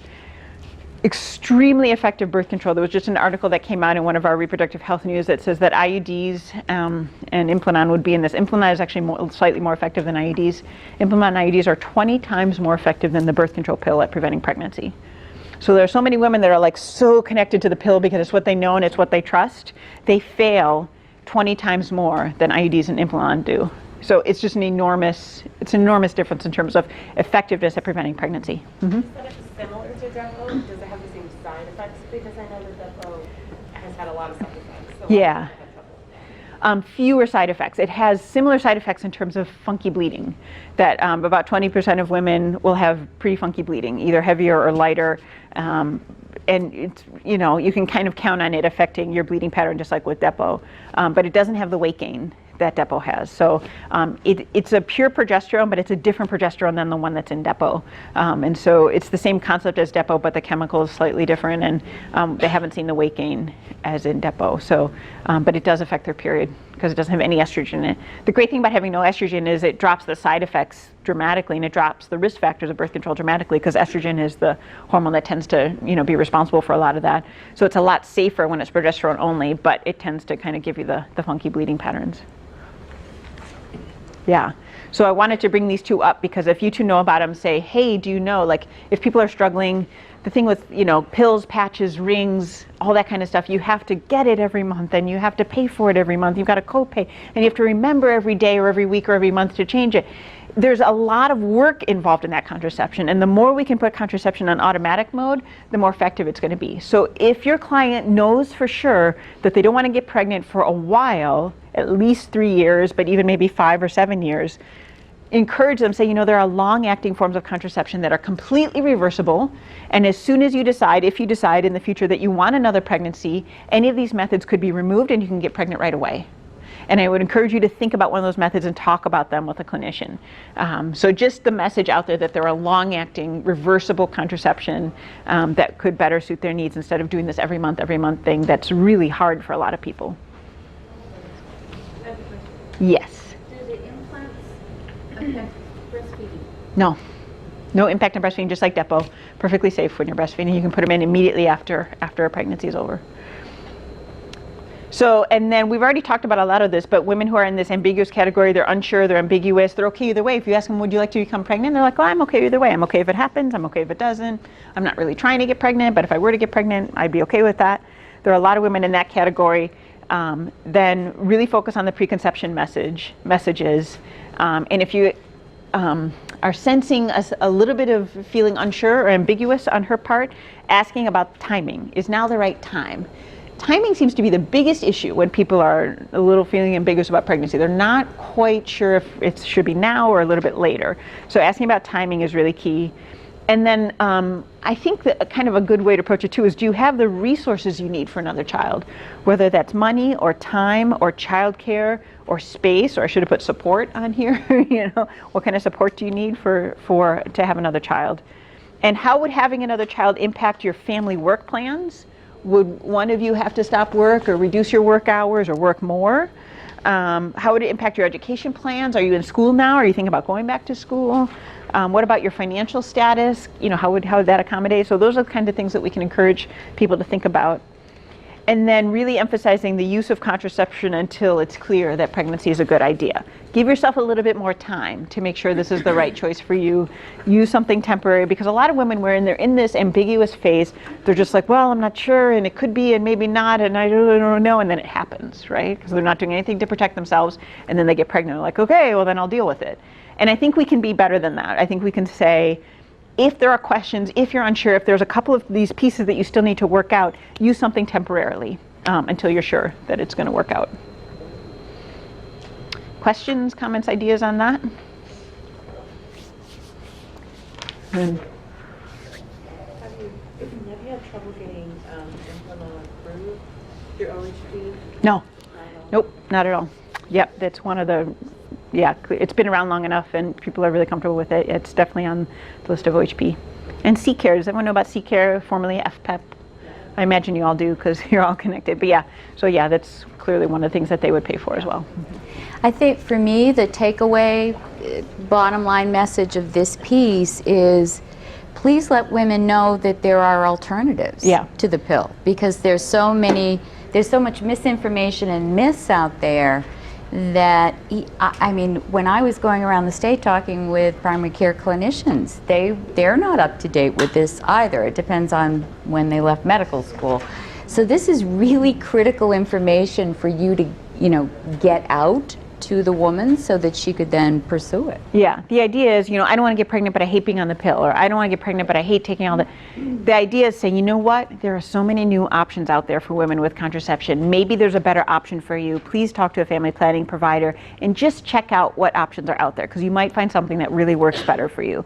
I mean, that's, yeah, exactly like Michelle said, that's the whole message. There are options out there, and most women don't know about these options. Like I said, only 5% of women using contraception are using either IUDs or Implanon, and it's horribly low, because these are great methods for long-term birth control. I think we need to stop. One more question and then we'll take a break. Okay, who had that last question? Oh, yes. I was just going to make a comment that in our family planning clinic at the health department, which we don't have the family planning clinic there anymore, but when we were doing it, we had about 40% Latina clients, and a number of them would use IUDs without their husbands knowing. Yes. Because it was one way they could keep from getting pregnant. Yes. I admit I'm part of the core of clinicians that put in hidden IUDs for many, many years. It's a very popular thing, and a lot of clinicians do it. And it's a great way to support what women want without causing that conflict in their family, is to put especially a Paragard, but Mirina's, either one of them works, and you can give this woman the protection that she wants without forcing her to confront her husband on a very difficult issue in some families. So yeah, we would put them in, and the key is actually making the strings long instead of short so that you can tuck them back up inside and then they can't be found. Not, I mean, you buy a clinician, they couldn't be detected, I should say, by a partner. So yeah. Yeah, but it's a great option, yeah. In our book that we went over yesterday, the measures, it was saying that we don't record the type of birth control. I noticed that. that. One list includes like withdrawal or rhythm or things like that, which most of us, I think, would not consider birth control. So wouldn't we want, it just says to record whether they have it or don't. But I wouldn't consider that being a method in place if these, right. oh yes, we're using the withdrawal or some of these other methods. Yeah. Is there a reason that we can't record that so that we are aware that they're really not, maybe encourage and keep coming back to them with the other? Yeah, I think it's a great point, and it's really something worth bringing up. I think, yeah, it's worth bringing up with your program. I agree with you, like there's contraception and there's effective contraception, and really encouraging people toward more effective contraception. That's why I included the WHO, World Health Organization list, because it's a really nice visual that it ranks the birth control in terms of effectiveness, and the ones at the top are the most effective and the ones at the bottom are the least effective. It's a really great one-page summary of birth control options that you can show people, and everyone wants to choose the top. The closer it is to the top, the better birth control it is. So, but I would really encourage that for you to bring that up with the supervisors and the folks at McVie and see, you know, what could be done about that. And because yeah, you're right, it's not all contraception is the same in terms of. It'd be good to know, just so that we know what they're up to date on. I would think so, yeah. Well, and just to clarify that, this is one of those things that we're not reporting in our grant for that benchmark, for that construct. That doesn't mean you can't document that. Okay, so we could kind of in a separate. Right. It's okay. just not something we're reporting out. Okay. Great answer, yay! Yeah. That's wonderful. Because then, yes, it does let you know, well, she's saying she's not sure that she wants to be pregnant again, and she's talking about withdrawal, and let's make sure she gets that referral. Yeah. Okay, I think we need to take a break, and then we'll finish up after the break. Thank you so much. Great. So one thing I want to mention before I forget is I knew that just bringing up this topic of asking women about their pregnancy intentions would generate a lot of really important and valid concerns about contraception and how contraception works, or what, you know, the information or misinformation that's out there. And one of the things that the Oregon Foundation for Reproductive Health would like to make clear is that we would like to be a resource for you. McVie has done so much in terms of helping us figure out how to implement One Key Question in this kind of setting. And so one of the ways that we can give back is being a resource for you to help get your contraception questions answered. So whether they're your personal, professional questions or questions that come up from clients about various contraceptive methods, how they work, how you know, what the side effects are, how to talk to women about them, or just so that you know for your own professional sort of understanding about this. If you have questions about that, please send them to us. One of the things you can do today is on your notepads, you can just write the questions down, and we can collect those at the end. And then if you want, we can just put all the questions and all our answers to them on a single document and send it to everybody in the room. But if you have a personal question that you would like a personal direct communication with, please note that on the paper and say, this is just a personal question that I don't want to go out to the group, and put your name and your contact information, either email or phone, on there, and we'll get back to you personally about that. But if you just have generic questions about either IUDs or implanon or any type of birth control, or even, you know, as we get into, we're going to talk now about resources and that kind of thing, but as we get into that, if you have questions about resources or how to connect women with these things, and it's something that you think the whole group might be interested in, we'll just compile all those and give you questions and answers at a later time. So please feel free to do that. And maybe, can I have, Robin, were you out of the room? Did you hear what I just said, or? I did. Okay, so maybe could we have maybe those being collected, maybe we can have them all go to Robin, and then Robin can get them to us, or is there someplace better to do them, or? So are you having them write down? Yeah. Yeah, so I'd actually have you put them in the eval, we're gonna have a little basket for our evals, and it'd probably be good to just add, unless you want them directly. Yeah, no, that'd be fine. We can just collect them later. Just, you know, questions for OFRH, you know, on it, so that they know where to put them, and just put them on your notepads or whatever, and we can get back to you on those. And the pointer had time to heal. Isn't that amazing? It just wanted to rest. It said, give me a minute. So I'd like for us to, before we go into talking about resources, do the role play one more time, except I would like you to switch roles. If you were the client before, now be the visitor, and if you were the visitor, now be the client. but the scenario is exactly the same. And I didn't mention this before, but try using the one key question as a way of starting the conversation. Let's say you're there and you've been talking about her 3-month-old, and now you're changing gears and you want to start talking about her plans for the future. And try using it as a way of starting that conversation and see how it goes. Now, clients, remember, paybacks, right? Goes around, comes around. Right? Make it hard for them, right? I mean, this is part of the idea, is like be true to what your experience is of what your clients' values are, and or how they express themselves, or their intent to do this. For the client, it's really important for you to have another child as soon as you can. And for the visitor, you're going to be asking about her whether or not she'd like to become pregnant, and then trying to begin a discussion about healthy birth spacing and how you phrase that, and then contraception and kind of where you would go with that next. Okay, so let's switch roles. You can stay with your same partner if you want to, or you can mix it up. I'll trust you guys to figure that out, but just as long as you're switching roles.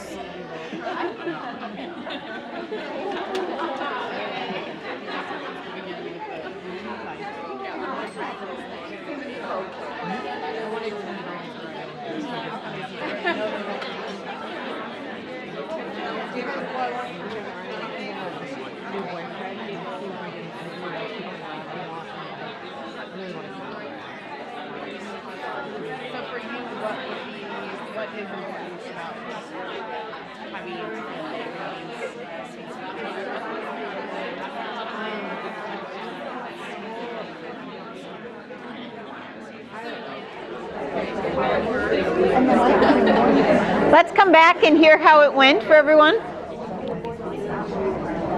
Well, I think that would be good because I know.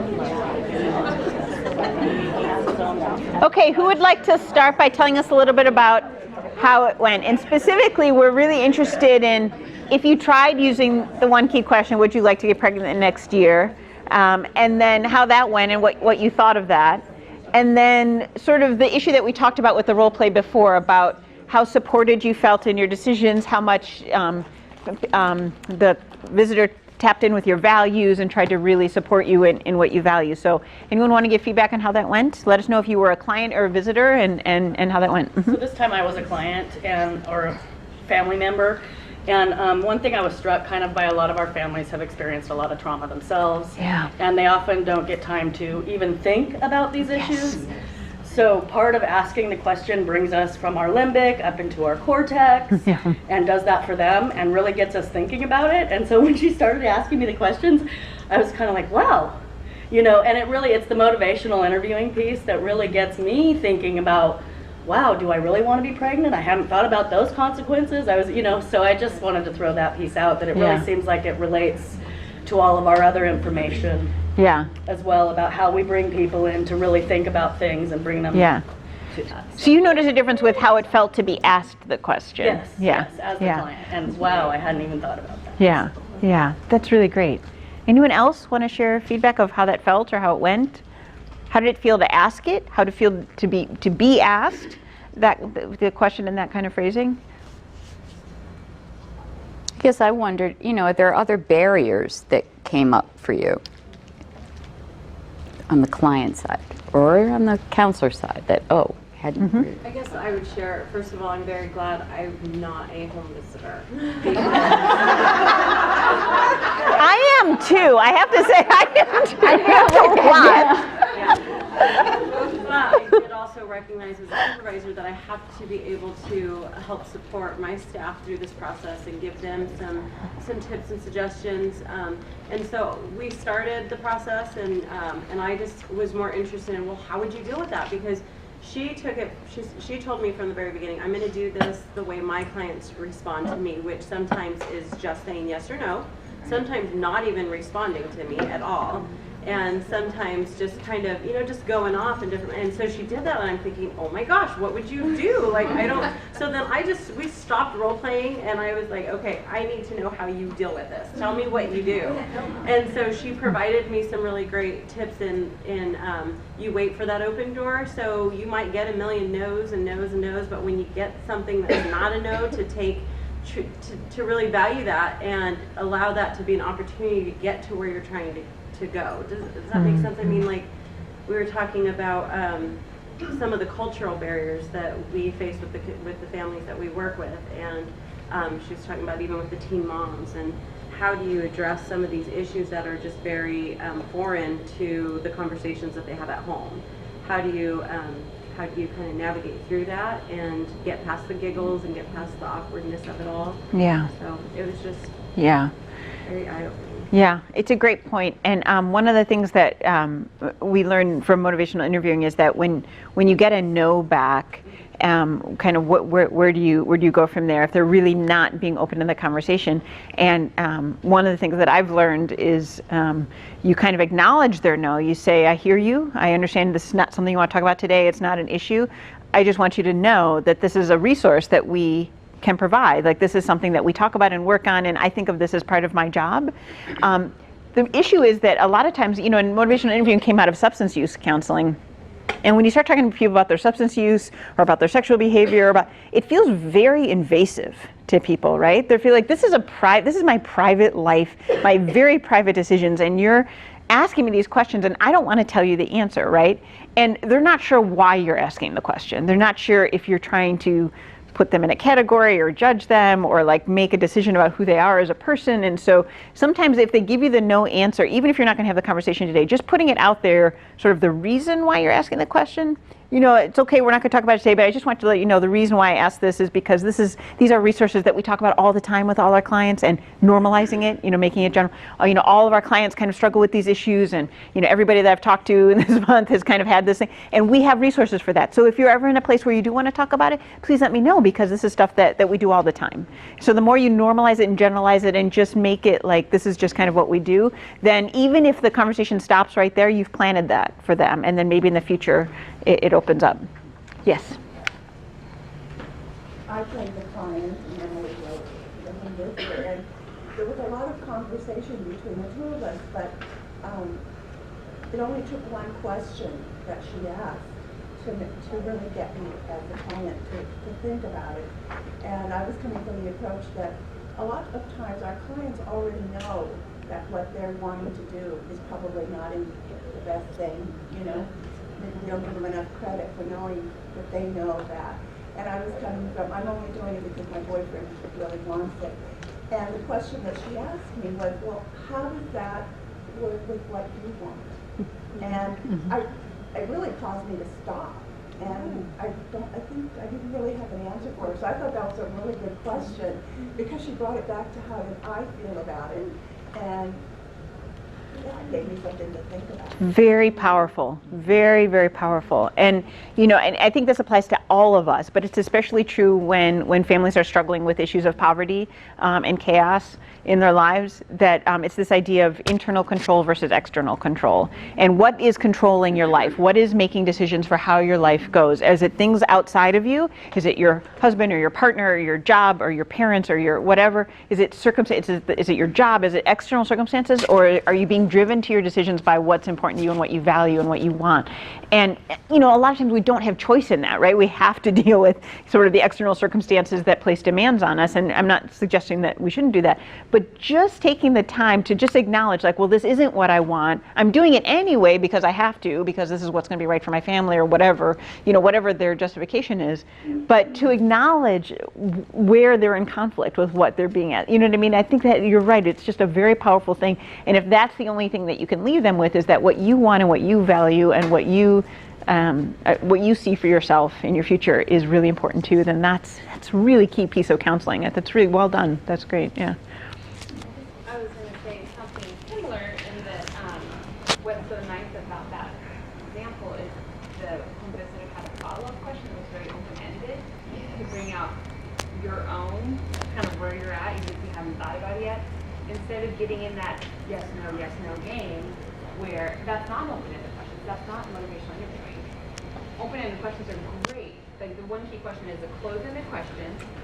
Would you like to, yes or no? And then it starts a conversation, but it has to have follow-up questions to do that. Right. And I think that's, we talked yesterday about being prepared as home visitors and kind of thinking about what those follow-up questions might look like, and then trying to stay in those open-ended question modes as the follow-up questions to keep it a conversation. Yep. Because Yes. it's intended to be a conversation. Yes. It's really important as home visitors prepare. Yeah.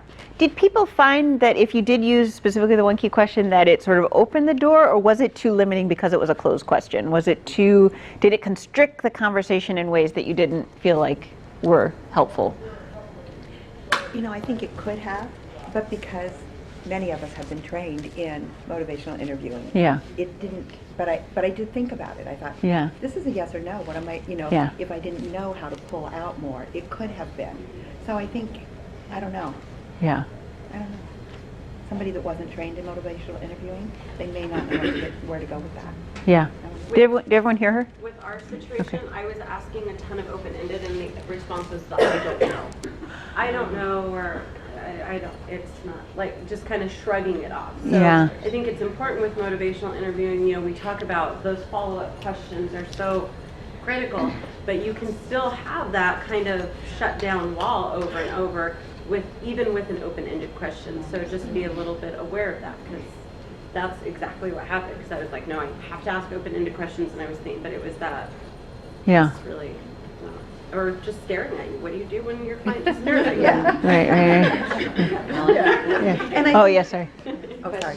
Yeah. She's being real. No, and I just wanted to echo what you were saying about normalizing, and also maybe do a little self-disclosure if you have that. Maybe just say, I know I went through the same thing. If not, I think it's okay. A lot of our clients are teens to say, I'm walking you through. I'm trying to help you walk this because I care about you. I think that's okay too, to let them know that, because a lot of them don't maybe have that mentor, that positive adult figure or something, and I think that's okay. Oftentimes to say, this isn't, maybe just to say, I'm worried about your health. I care about you. That's why I'm talking to you about this, or maybe talking about the relationship. What's making you, and I think that's okay too. Yeah. Right, because how many people do we know that they just don't hear that often, that I care about you and I'm doing this because I'm on your side. It's okay if you don't want to talk about it, I just need you to know that. Yeah. Is there someone else over here? I feel like I sometimes ignore the side of the room because my stuff's over here. Yes. I've gone through some questions as a client. I just didn't have the answer for it, because I hadn't thought about it yet. And so it kind of planted that seed to get kind of thinking about those questions. Right, and that's exactly what we mean. Although it is a closed question, that's exactly what we mean when we say that the point of asking the question isn't to put people in categories. It isn't to put check marks. These many people said yes. These many people said no. It's not to do that. It's just to start a conversation, and it's not expected. You're not saying, I need to know yes or no today. Right? That's not the goal of this, right? The goal is to provoke them to thinking about it, which is exactly what you said. Even if they can't answer you, it's just thinking about what you want. What is it that's coming from inside? What is it that you value? How does that fit with that? And what might you need based on that? How did follow-up go? Did you get into talks about preconception or contraception? And how did that part go? Well, I fumbled around, and I appreciate what you said, because thank God I'm not doing this. I'm just the director. We had an interesting conversation where I hope we were ending up and said, how can we get you as healthy as possible right now? Trying to walk away with a plan, planting the seeds, but also say what are the steps. She wanted to be pregnant as soon as possible to keep the guy home, even though she has 2 babies. The guy did stay home with. Yeah. But maybe putting a little bit more of a plan together that says, what's some steps we can do now to get you on prenatal vitamins, get you healthy during that.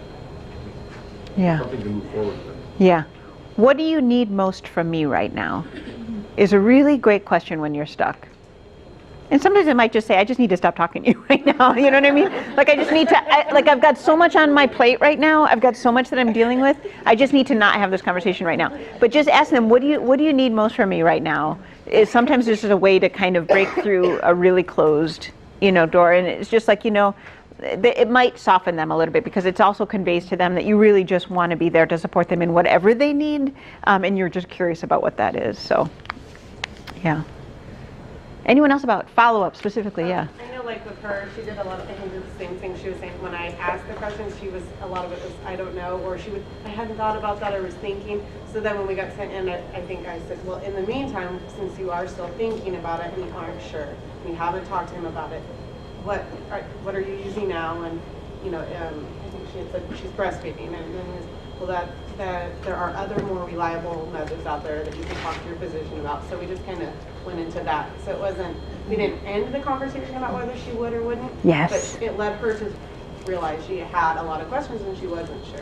It's a great example too. Yeah, a great example too of how they don't have to put themselves in one of those categories to then move on and say, well, it's complicated, isn't it? It's complicated to figure out if this is in your future or not. And while you're figuring it out, protect yourself, because this is not something that you want to be surprised by, right? This is something that the more you can know about in advance, the better it's going to work out for you and your family. And so, right, so exactly right. So I don't know, well, then let's talk about what we can do to keep you safe and keep you from getting pregnant until you're sure. Mm-hmm.